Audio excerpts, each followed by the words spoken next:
Alors, j'ai une petite confession, et je vous préviens d'avance qu'il y a une église ethnique à côté qui font leur culte dans une autre langue.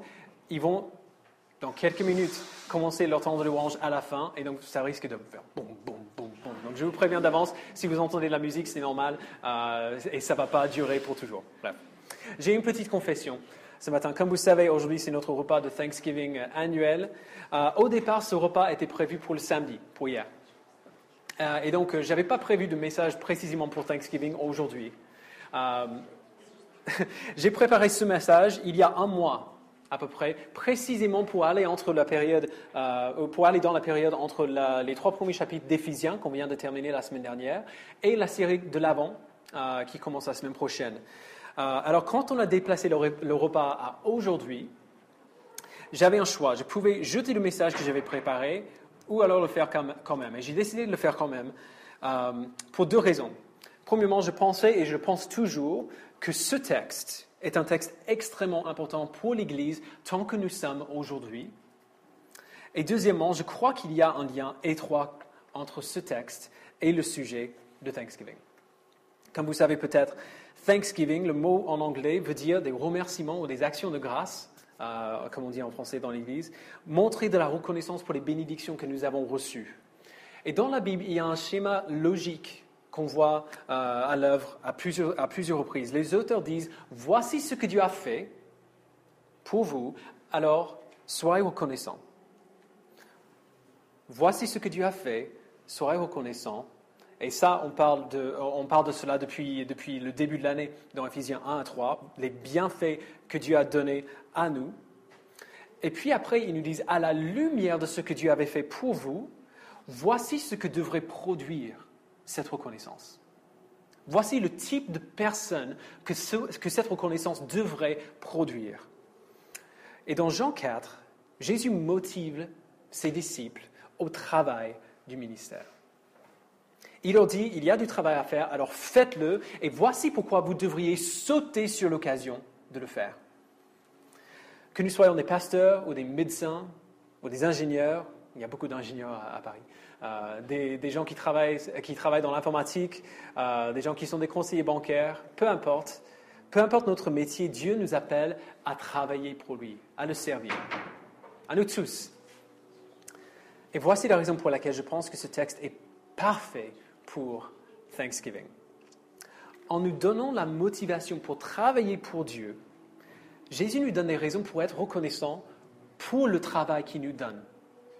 Nous servons tous quelqu'un ou quelque chose, qu'on le sache ou non. Nous servons tous nous-mêmes, nos propres désirs au départ. Nous servons le péché qui est en nous, cette tendance naturelle que nous avons tous à aller dans l'autre sens que celui pour lequel Dieu nous a créés. Nous servons tous quelqu'un ou quelque chose. Personne n'est véritablement libre pour faire tout ce qu'il veut. On travaille tous pour quelqu'un ou quelque chose. Et donc, il faut bien qu'on choisisse notre maître. Il faut bien qu'on choisisse celui pour qui nous travaillons, celui dont on accepte les missions. Et Dieu est un maître qui n'est pas pareil que les autres maîtres. Travailler pour Dieu n'est pas pareil que travailler pour l'homme ou pour soi-même. Travailler pour Dieu, c'est comme être payé, c'est comme recevoir un salaire pour laisser quelqu'un d'autre te servir. Ce serait excellent quand même si dans notre monde, on pouvait recevoir un salaire pour attendre à ce que quelqu'un d'autre vienne nous servir. Dans le travail que Dieu nous donne à faire, il y a d'abondantes raisons pour être reconnaissant.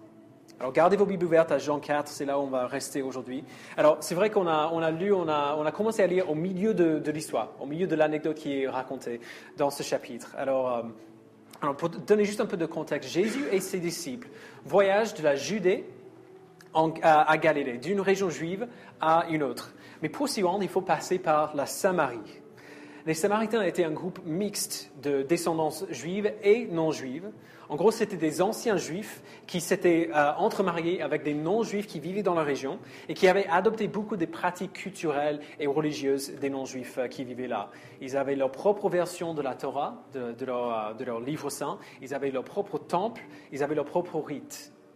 Alors, il y avait beaucoup d'hostilité chez les Juifs envers les Samaritains. Vous vous rappelez de Harry Potter ? comment les familles magiques avaient pas mal, ou certaines familles magiques avaient pas mal de mépris envers des familles qui étaient, ou des gens qui n'étaient pas nés dans des familles magiques. Dites-moi qu'il y a quelqu'un qui sait de quoi je parle. Merci beaucoup. C'est un peu la même chose qui était à l'œuvre ici. Il y avait pas mal d'hostilité parce qu'ils les voyaient comme des demi-sangs, des gens qui n'étaient pas pleinement juifs et qui étaient un peu des trahisseurs envers le peuple juif. Et donc les disciples voyagent et ils doivent s'arrêter à Samarie, à une ville qui s'appelle Sychar. Les disciples partent dans la ville pour acheter à manger parce que c'est long le voyage à pied. Et ils laissent Jésus au puits à l'extérieur de la ville pour se reposer. Alors que Jésus se repose, une femme samaritaine arrive et Jésus commence à discuter avec elle. Et il finit par lui dire que c'est lui le Messie. Il dit à elle, une femme, déjà c'est surprenant, samaritaine, les Juifs n'ont pas de relation avec les Samaritains, et aussi une femme adultère, comme on apprend dans le texte d'avant. C'est la première personne à qui il dévoile le secret de son identité. C'est la première personne à qui il dit clairement qu'il est le Messie, le Sauveur du monde. Les disciples reviennent, du coup, et ils sont choqués de voir Jésus en train de discuter avec elle. Parce que c'était une chose choquante à voir. Culturellement, ça ne se faisait pas du tout qu'un Juif parle avec un Samaritain, d'autant plus une femme, d'autant plus son maître, leur maître juif. Les Juifs ne parlent pas avec les Samaritains, et voici leur maître juif qui discute avec une femme samaritaine. On le voit au verset 27. Là-dessus arrivèrent les disciples, et ils étaient étonnés de ceux qui parlaient avec une femme. Toutefois, aucun ne dit « Que lui demandes-tu ou pourquoi parles-tu avec elle ?» Ils n'ont probablement rien dit parce qu'ils étaient tellement perplexes de ce qu'ils voyaient qu'ils n'ont pas osé dire. Alors la femme quitte le puits pour partir dans la ville, pour dire à tout le monde ce qui vient de se passer. Verset 28. Alors la femme laissa sa cruche et s'en alla dans la ville et dit aux habitants « Venez voir un homme qui m'a dit tout ce que j'ai fait. Ne serait-il pas le Messie ?» Ils sortirent de la ville et vinrent vers lui. Alors les disciples restent là avec Jésus et clairement ils sont mal à l'aise. Verset 31, pendant ce temps, les disciples pressaient en disant « Maître, mange ». Vous imaginez, ils reviennent pour voir Jésus qui fait n'importe quoi en discutant avec cette femme et ils disent « Mais il a perdu sa tête. Il faut vraiment qu'on quitte ce lieu tout de suite parce que sinon on ne sait pas du tout ce qui va se passer. » Et Jésus, comme il le fait souvent, il voit une occasion pour leur enseigner quelque chose. Verset 32. Mais il leur dit, « J'ai à manger une nourriture que vous ne connaissez pas. » Évidemment, ils ne comprennent rien. Verset 33, les disciples se disaient donc les uns aux autres, « Quelqu'un lui aurait-il apporté à manger ?» C'est pas du tout ce qu'il voulait dire, mais bon, ça passe juste par-dessus leur tête. Et c'est ici, dans le contexte d'un apparent faux pas de la part de Jésus et sa réponse bizarre à leurs efforts pour le remettre sur les rails, c'est dans ce contexte que Jésus leur dit non seulement ce qu'il voulait dire par cela, mais pourquoi il parlait à la femme et ce qu'il attend de leur part. Jésus saisit cette occasion pour parler aux disciples de leur mission. Il leur présente la mission et les motive à l'accomplir. Et il leur donne 4 motivations pour cette mission. Donc la première motivation, c'est tout simple, il y a du travail à faire. Alors, rappelons-nous de la situation. Les disciples reviennent de leur course pour retrouver Jésus qui parle à une femme à qui il ne devrait normalement pas parler du tout.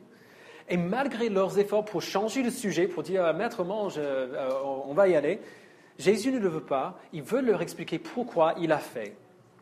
Il avait du travail à accomplir.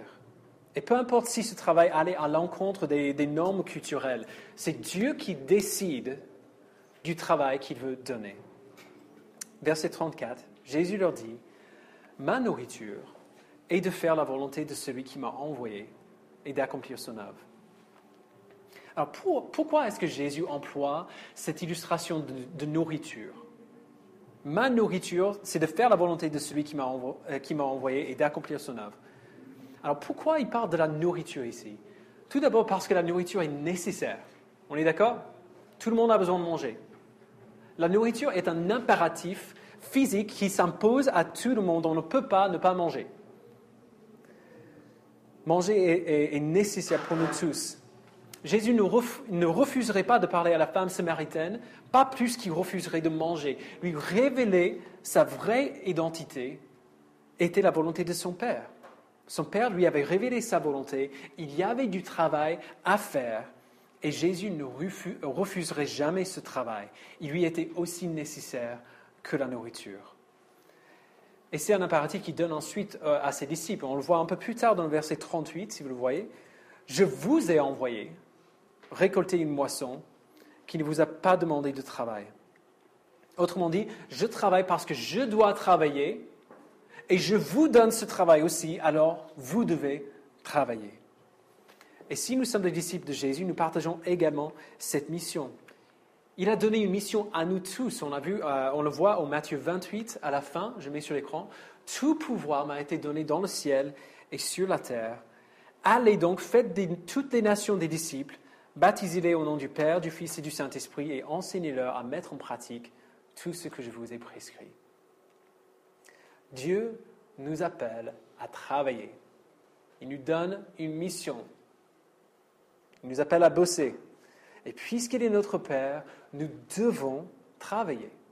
C'est un impératif nécessaire pour tous les chrétiens.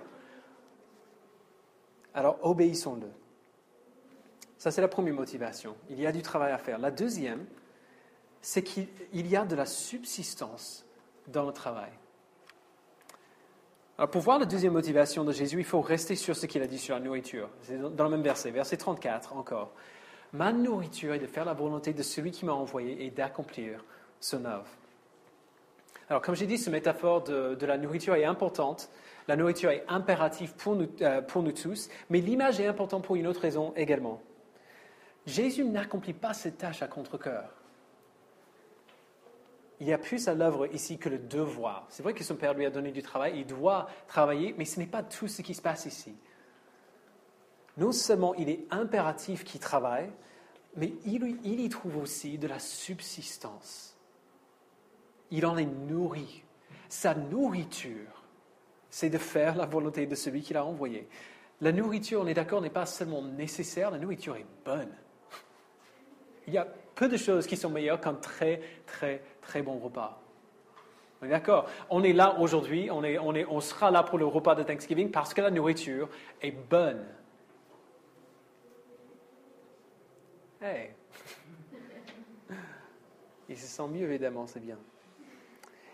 La nourriture nous redonne de la force et c'est une joie de manger. Elle nous nourrit. La première motivation, qu'il y a du travail à faire, et c'est Dieu qui décide le travail qu'il y a à faire, devrait nous suffire. Ça devrait nous suffire. On est appelé par Dieu à travailler, c'est notre Dieu, donc on travaille. Mais dans la grâce de Dieu, et c'est ça que je disais au début, la raison pour laquelle ce texte est parfait pour le Thanksgiving, dans sa grâce, Dieu ne s'arrête pas là. Non seulement faire la volonté de Dieu est impératif pour Jésus, mais il y a de la subsistance dans le travail lui-même qu'il nous donne à faire. Dans sa grâce, Dieu nous a donné du travail qui est bon pour nous, qui est réjouissant pour nous, qui nous fait du bien comme un bon repas, comme une nourriture dont nous avons besoin. Vous voyez le contraste à l'œuvre ici? Pensez à ce que ça a dû faire pour les disciples quand ils arrivent. Ils arrivent, ils voient Jésus parler à cette femme, et ils voient ça comme quelque chose de très négatif. Ils sont choqués par cela. Les Juifs ne parlent pas aux Samaritains, et surtout pas à une femme. C'est choquant. Mais Jésus ne le voit pas comme ça. Il dit, non, ce n'est pas une mauvaise chose. Du tout. C'est ma nourriture. C'est un acte merveilleux et joyeux qui me nourrit. Il y a un contraste émotionnel profond entre le choc de ce que les disciples voient comme un comportement négatif de la part de Jésus et la révélation que Jésus le voit comme un impératif qui lui est réjouissant. Dieu nous donne du travail à faire, mais dans sa grâce, il s'assure que nous y trouvons de la subsistance. Les mardis soirs, je vais souvent à quelque chose qui s'appelle le Club Polyglotte. C'est un truc qui a lieu dans un bar pas loin de chez nous.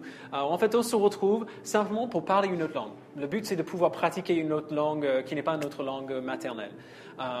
Donc, en gros, j'y vais pour pouvoir juste rencontrer du monde, discuter avec les gens. Et si l'occasion se présente, parler de Jésus. Et c'est bien parce que les gens qui sont là, ils s'en fichent royalement de ce dont ils parlent tant que c'est en anglais. Donc, moi, étant anglophone, en gros, je saute sur l'occasion. Et j'ai beaucoup d'occasions, du coup, pour parler de Jésus parce qu'ils s'en fichent. C'est en anglais, donc ils parlent de Jésus avec moi. Alors, c'est vrai qu'il y a peu de fruits. Il y a peu de fruits. Je n'ai vu personne rencontrer le Seigneur grâce à ces échanges. Et seulement quelques personnes sont venues à une rencontre de l'Église pour la découvrir. Alors, ça pourrait être décourageant. Mais vous savez, aller dans ce lieu et parler de Jésus semaine après semaine après semaine, même si on dirait qu'il n'y a aucun fruit dans les personnes à qui je parle, et même là, ce n'est pas sûr, ça m'aide moi. Ça me fait du bien à moi. Le partage répété de l'Évangile avec les autres me permet de mieux le comprendre, de mieux l'apprécier, voilà, de prendre plus plaisir en Jésus qu'avant. Le travail, même s'il fait rien pour les autres, et encore c'est pas sûr, ça me fait du bien à moi. Le travail me donne de la subsistance qu'il me faut. Si on se met au travail pour faire ce que Dieu nous demande de faire, on va apprendre que notre nourriture aussi est de faire la volonté du Père qui nous a envoyés. Alors, ayez la foi que peu importe à quel point c'est dur d'être chrétien à Paris, peu importe à quel point il n'y a pas de fruits apparents avec les gens à qui on parle, le but n'est pas seulement le résultat final du travail. Ce n'est pas pour ça qu'on le fait, ou pas uniquement pour cela en tout cas. Le but, c'est aussi le travail lui-même. Dieu pourvoit ce travail pour notre bien, pour notre joie. Il nous a créés pour cela. Et du coup, il n'y a rien qui nous donnerait plus de plaisir et plus de satisfaction que faire ce pourquoi nous avons été créés. Il y a de la subsistance dans le travail. Alors sortons, réjouissons-nous du travail et soyons-en nourris. Alors la troisième motivation que Jésus nous donne, c'est que les champs sont prêts. Alors Jésus change un peu de sujet ici, au verset 35. Il arrête de parler du bienfait pour celui qui travaille, pour parler du travail en lui-même. Il dit que malgré toutes les apparences, sa situation est tellement avantageuse qu'il serait bête de ne pas travailler. Mais c'est bizarre qu'il dit ça. Verset 35. Ne dites-vous pas qu'il y a encore 4 mois jusqu'à la moisson ? Eh bien, je vous le dis, levez les yeux et regardez les champs, ils sont déjà blancs pour la moisson. Il leur rappelle de leur situation. Alors, c'est une société agricole, alors il se sert d'une métaphore agricole qui va leur parler. Il leur dit que le temps de la moisson, la période où ils récoltent les fruits de leur travail, de nourriture qu'ils ont plantée, n'est pas encore arrivé. Alors on pourrait imaginer que ce n'est pas le bon moment pour récolter. On est d'accord, normalement on récolte une fois que les plantes sortent. C'est un peu logique, mais il dit que ce n'est pas le cas.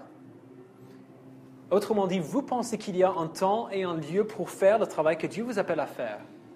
Vous pensez que ce temps, ce moment maintenant, et ce lieu, la Samarie, ne conviennent pas au travail que Dieu nous a donné à faire, mais vous avez tort. Ils sont en Samarie, les Juifs n'ont aucune relation avec les Samaritains. C'est une évidence pour les disciples que rien ne se passera ici. Rien ne va se passer ici. C'est pour cela que le faux pas, entre guillemets, de Jésus avec la femme au puits était tellement choquant. Parce qu'ils avaient imaginé que c'était juste une pause pipi sur la route. Évidemment, rien ne va se passer ici. Mais Jésus leur dit 2 choses qui expliquent son comportement. La première, c'est que la Samarie, contre toute attente, est aussi un champ qui a besoin d'être travaillé. L'Évangile n'est pas seulement pour les Juifs, mais pour les non-Juifs aussi, même les Samaritains. Même ceux que toutes les autres personnes vont mettre de côté et imaginer que ce qu'on a à faire n'est pas du tout pour eux. L'Évangile est pour eux aussi. Et les disciples auraient vu cela s'ils avaient vraiment connu Jésus. Mais c'est tôt encore. Ici aussi, à la Samarie, il y a du travail à accomplir. Et non seulement il y a du travail à faire ici, mais en plus, ce champ est déjà blanc pour la moisson. Autrement dit, c'est parfait. Cet endroit, c'est parfait. Les Samaritains sont prêts. Le timing est parfait. Et les disciples auraient vu cela s'ils avaient prêté attention. Jésus leur dit au verset 35, regardez avec moi, « Levez les yeux et regardez les champs, ils sont déjà blancs pour la moisson. » Qu'est-ce qu'ils auraient vu s'ils avaient littéralement levé les yeux? On les voit au verset 30. Ils sortirent, donc les Samaritains, sortirent de la ville et vinrent vers lui. Si les disciples avaient littéralement levé les yeux, ils auraient vu une foule de personnes qui sortent de la ville à la rencontre de Jésus. Alors qu'eux, ils imaginaient que rien ne peut se passer ici dans ce lieu. Le champ était blanc pour la moisson. L'endroit était parfait pour le travail qu'il avait à faire. Et c'est toujours le cas. C'est toujours le cas. Dans ces moments et dans ces lieux où on ne s'attendrait pas du tout à ce que l'Évangile porte du fruit, les champs sont prêts. On a peut-être l'impression que la France est un désert spirituel. On balance cette phrase assez souvent, désert spirituel, qui est la France. Ce n'est pas vrai. Je suis désolé, mais même Paris n'est pas un désert spirituel. Elle est juste spirituellement un peu mal orientée, disons. Les gens ont faim. Combien de livres trouvons-nous à la FNAC sur comment trouver ta vérité, comment accéder au monde spirituel? Combien de groupes meet-up spiritualistes? J'ai fait des recherches, il y en a pas mal. Combien de librairies mystiques ou ésotériques est-ce qu'on trouve dans la ville? Il y en a même une juste à l'entrée de ce bâtiment. Les gens ont faim. Qu'ils le sachent ou non, ils cherchent Dieu. Sans même le savoir, ils cherchent Dieu, ils ont envie. C'est juste qu'ils ne savent pas où regarder, ils ne savent pas où chercher. Jésus nous dit, partout où nous sommes, quelle que soit notre situation, le moment est parfait. Alors sortons et travaillons parce que les champs sont prêts. On n'a aucune excuse. On n'a pas besoin d'attendre la moisson. Et c'est un peu ce qu'il dit dans la 4e motivation. La moisson est assurée. En plus de nous dire qu'il y a de la joie et de la subsistance dans le travail et que les champs sont déjà prêts pour la moisson, il nous donne cette assurance merveilleuse. Cette moisson, entre guillemets, est tellement sûre que, verset 36, « Celui qui moissonne reçoit un salaire et amasse du fruit pour la vie éternelle, afin que celui qui sème et celui qui moissonne se réjouissent ensemble. » Alors c'est une phrase particulière et très, très, très lourde de sens.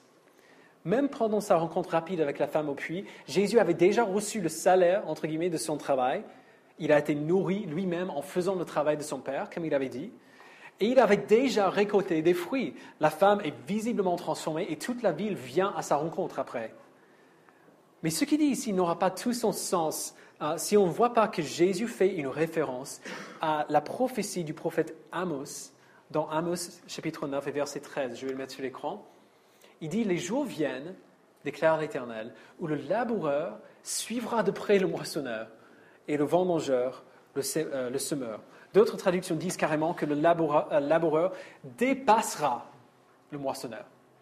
C'est une image que je trouve assez drôle. Normalement, la semence et la moisson ont lieu dans des moments différents, on est d'accord. On sème bien longtemps avant de moissonner. Mais le jour vient où le travail sera tellement efficace que la moisson et la semence auront lieu en même temps. On sème et pff, on sème, pff, sème, pff. Au point où le moissonneur n'a pas le temps de tout récolter avant qu'il y a des plantes qui poussent encore derrière lui. Il n'a pas le temps de pouvoir rester devant celui qui sème. C'est pour ça que je trouve l'image drôle, de voir deux gars qui essaient de faire ça en même temps et le moissonneur qui essaie... Ouais, je trouve ça assez rigolo. C'est exactement ce que dit Jésus ici au verset 36. Il dit que les jours dont Amos prophétisait sont arrivés maintenant. Déjà, celui qui moissonne reçoit un salaire et amasse du fruit pour la vie éternelle, afin que celui qui sème et celui qui moissonne se réjouissent ensemble, en même temps. Jésus est le Messie dont l'arrivée accomplit la promesse d'Amos chapitre 9. Alors, il est peut-être difficile pour nous de ressentir l'impact de cette image. Alors, donnons-en une autre image. Avez-vous déjà fêté une belle année fiscale au début de l'année? Normalement, quand je travaillais avant dans une entreprise, on fêtait, si on avait une année particulièrement réussie, on faisait la fête à la fin, on faisait une petite célébration à la fin de l'année. Mais c'est à la fin de l'année que ça se passe. On est d'accord? Une fois qu'on sait que l'année a été réussie. Pas au début de l'année quand on vient de commencer.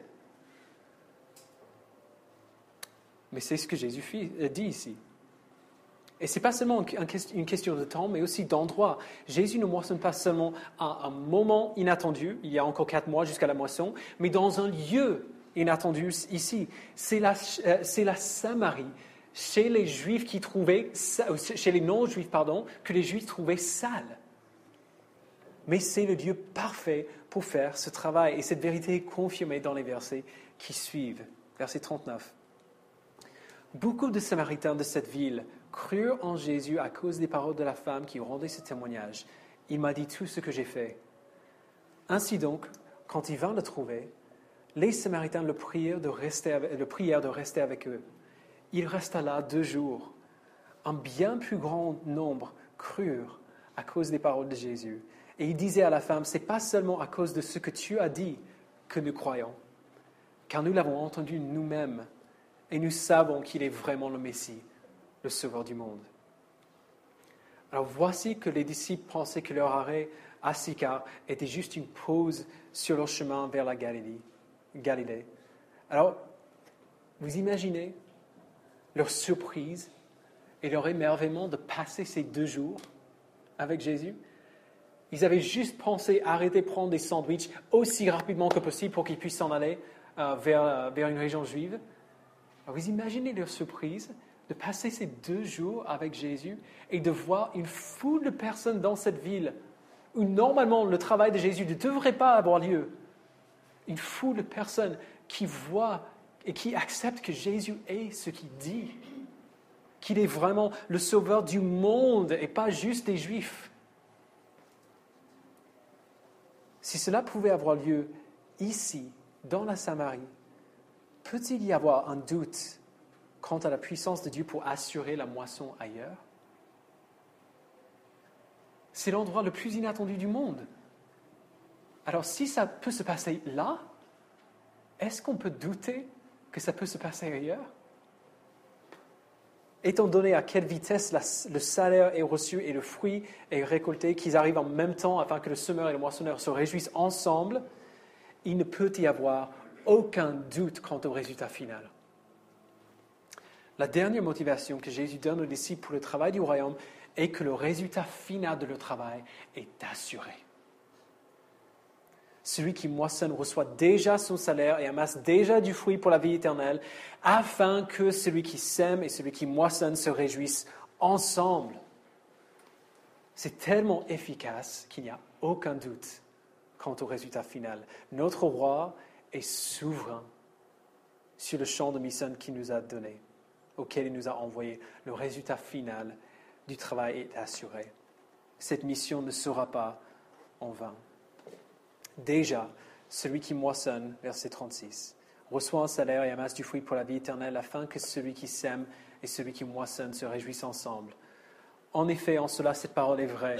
L'un sème et l'autre moissonne. Je vous ai envoyé récolter une moisson qui ne vous a pas demandé de travail.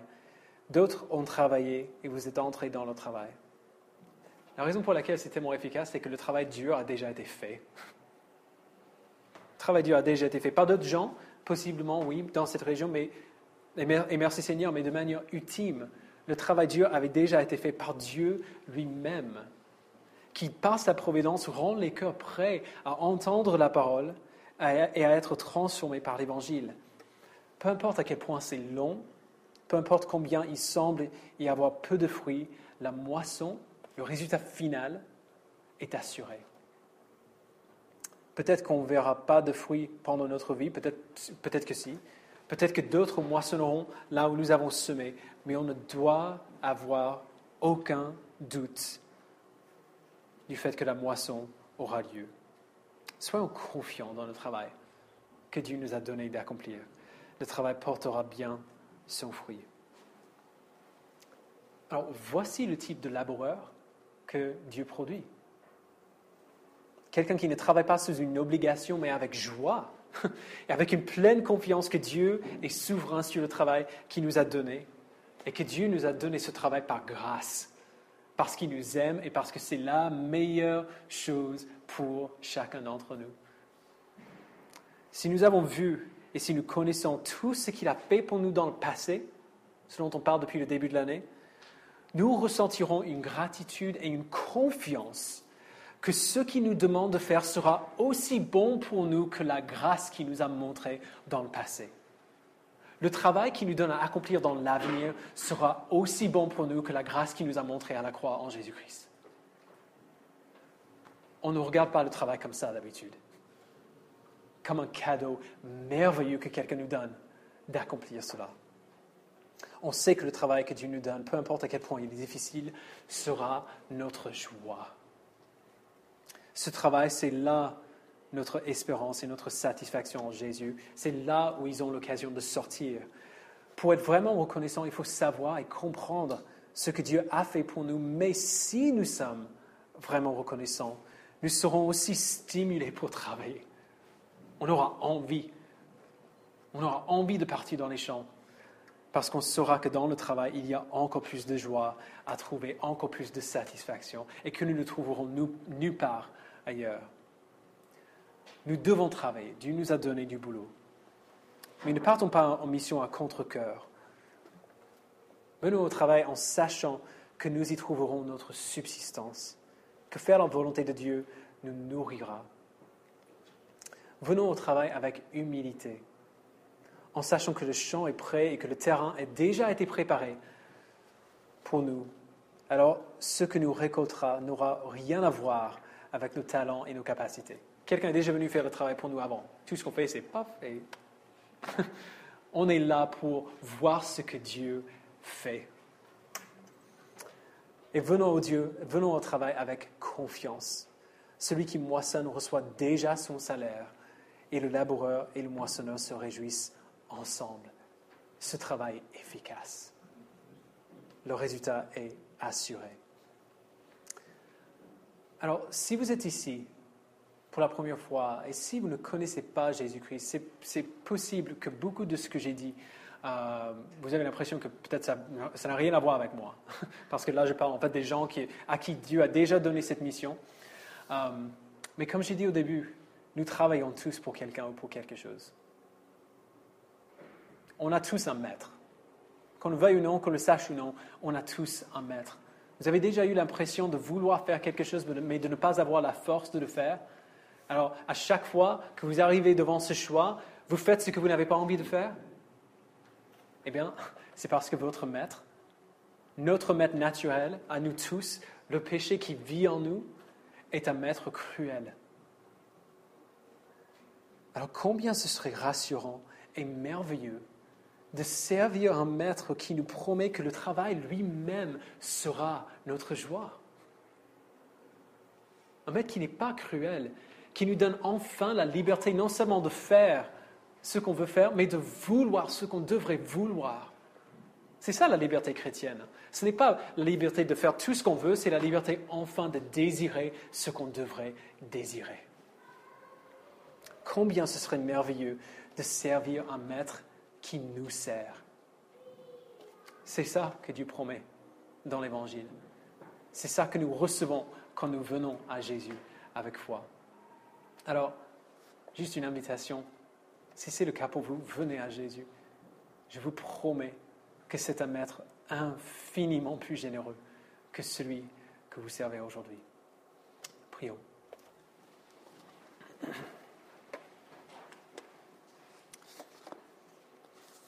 Père, je te remercie pour ta parole qui nous a dit, qui nous a donné toutes ces promesses merveilleuses en qui, honnêtement, la vie chrétienne n'est pas toujours drôle.